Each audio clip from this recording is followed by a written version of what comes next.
Hey, what's up guys, Mashin here, come back with a brand new video for you guys. Today we're going to be talking about a consistent issue that has been reoccurring that's probably going to affect you if you're looking to invest into the Paris Major. It's something that has happened previously along with a lot of the bans that have been going on as of recently, although that's not the main focus. And speaking of main focus, our main focus starts on this update right here. It's probably something you don't even remember because it was a very small currency conversion. Basically, Valve has to consistently update their currency rates to make sure that people are not buying things for cheaper than they should be, and we'll talk a little bit more after a quick word from today's sponsor. Are you looking to grab some of those great looking CS2 skins but don't want to spend a ton of money on Steam tax selling off your current ones? Well, you don't have to with today's sponsor, Skins Monkey. Skins Monkey is a trading website that's currently offering you $5 free if you use code MasterShiny, or an additional 35% bonus on new deposits with the code MasterShiny. All you have to do is pick out the skins you no longer want, pick out the skins you do want, and send that trade. And if you don't have any skins, don't worry, they're giving away hundreds of dollars worth of skins all the time. Now, you probably didn't see this update when it rolled out October 25th, 2022. That's because we really don't care about other currencies, except when the major rolls around. See, if you don't remember what happened with Stockholm, Stockholm was a pretty interesting major, not because of everything that went on, but rather because of one simple thing that Valve decided to do, or rather not do,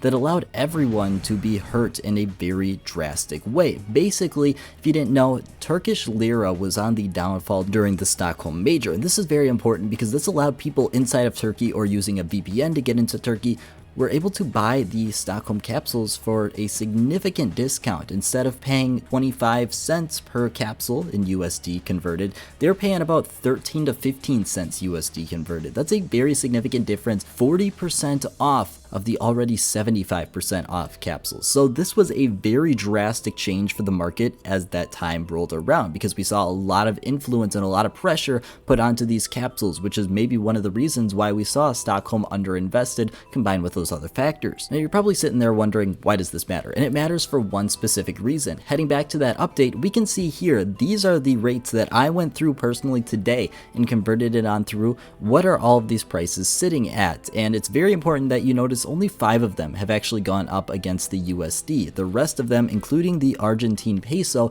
have gone down quite significantly, sitting at only 35 cents. This is very important because this is a very strong issue when we're talking about currencies. However, I do need to let you know that these are not all of the current updated prices. Obviously, Valve has gone through and changed some of them. The problem is the current updated prices are still not very good, and that's exactly what I want to focus in on, because this is a very large opportunity for us to have a potential Stockholm repeat in terms of the currency crisis we saw there. Now, looking at these prices, you can see I've added some of the actual prices in. This is because I was able to take a bunch of screenshots I found online of people posting their Paris shops and converting them over as of today's prices. You'll notice one thing.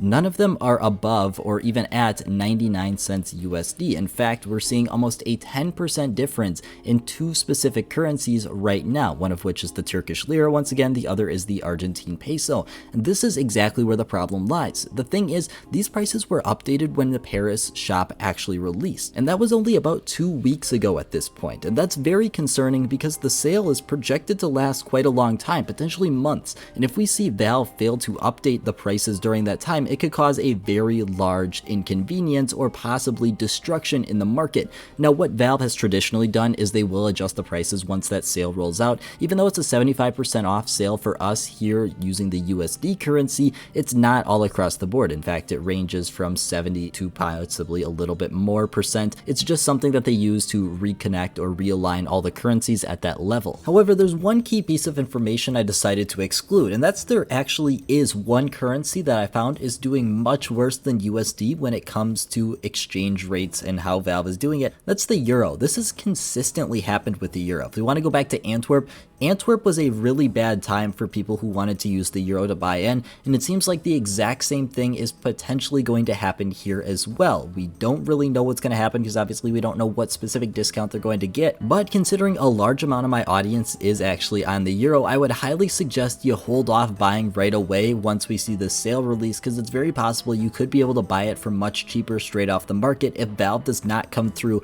and fix the exchange rates the way we expect them to. In fact, I can almost guarantee it's still going to be a bad position for people using the euro, because Valve's probably going to drop it down to 0.24, which is still going to be about 26 cents USD almost exactly. However, it all comes back to the overarching problem of Valve having so many different currencies that they're not keeping them updated. If we want to talk about some of the currencies we looked at today, down 50% in the past year, down 10% in the past month, why are you keeping these currencies on if you're not going to keep them updated? And they have so many different options of how they can go. If we want to look in the past, 2019 Argentinian peso, they turned it off for a little bit because it was having an unstable currency crisis over there, and that was completely fine. If that's the option they want to take, go straight forward. But they're not consistent all across the board. I reached out to Jawware and they just recently updated the Polish conversion rate. Look at the Polish chart over the past month. What has changed? What has gone different about this? It really doesn't make any sense on what they're trying to specifically do, and instead they're trying to target people who are using VPNs to get into this country with bans. Instead of addressing the problem, they're just banning people who are taking advantage of it. Now there's a big question that comes with this, and that's obviously, how do I prevent myself from getting sucked into this and losing a significant amount of money? Well, I don't think it's going to be blown out of proportion too much, at least at this point.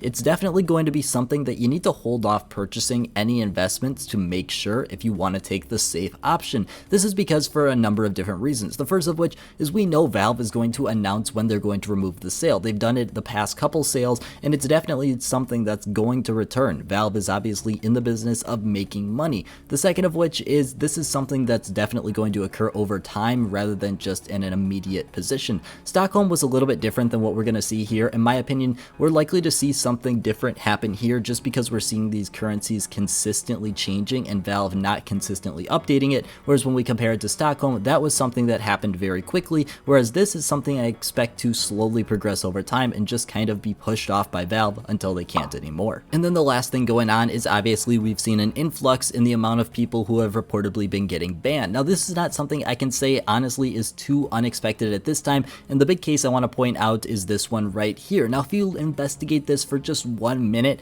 it's quite obvious as to why this occurs. If you want to look at the things they were participating in, it's basically exactly what Valve is telling you not to do, and I'm not super surprised by this ban. It should just be taken as a very clear lesson. Why would you have this much money in your CSGO inventory if you know exactly what you're participating in? His whole business was reselling skins off of these sites, which obviously carries a decent amount of risk, and when you see that amount of risk, you can understand why he was making such a decent amount of money. It's not something that was super unexpected to get banned, especially when we've seen the latest code of conduct and the crackdown on this in general. To me, just take it as a lesson of why you should not keep all of your money in an account that you're doing potentially shady things with. And this has definitely been seen if we want to look at some of the higher tier markets. We're starting to see a little bit of movement over there as well. I will say if you're using marketplaces or trading sites, you don't really have to worry, at least at this point. It seems like this is definitely confined to one specific area that Valve is trying to target. That's all I got. I want to thank you guys so much for watching. Hope you have a great rest of your day.